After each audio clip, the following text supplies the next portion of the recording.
ora per telefonare, fammi faccia Maria, che sto in mezzo a via, sparuterà.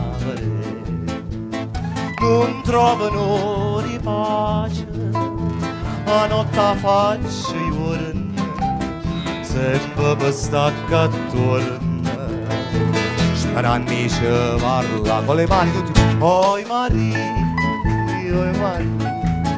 quanta suona c'è persa per te, fammi dormire, quella notte abbracciata con te. Oi Maria,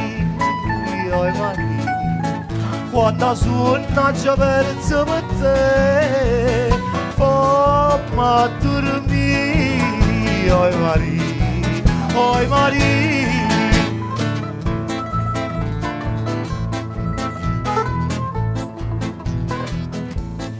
Questa è una canzone 3/4, io la faccio 2/4 perché mi piace che deve collaborare il pubblico. Signore, mo vi spiego cosa è successo. Scusate giusto un attimo perché sapete cosa? I pom sono andato a informare. Vincenzo aveva scritto solo questa parte della canzone. Fino a casa era fermato. E andava tutte le sere a cantare, sembra che sta parte a casa sotto la finestra di Maria. Fin quando una bella sera, Maria, che sente cantare tutte le sere, inizia a sbirciare dalla tendina. Dice, ma chi è che viene tutte le sere a cantare? Vincenzino da giù, come vede l'ombra di Maria, si emoziona e scrive la seconda parte. Ce la fa sentire la sera dopo. Guardate la seconda parte com'è bella, fa.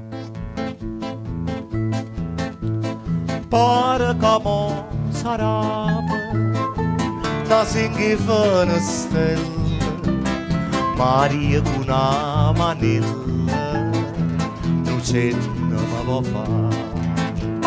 Suona chitarra mia, Maria si è già asciugata, che si serenata, la vimma prepara tutti. Oi Maria,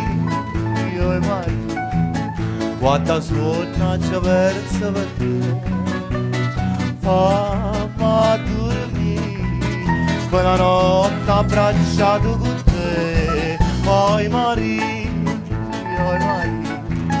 quanta suona c'è verso per te, fammi dormire.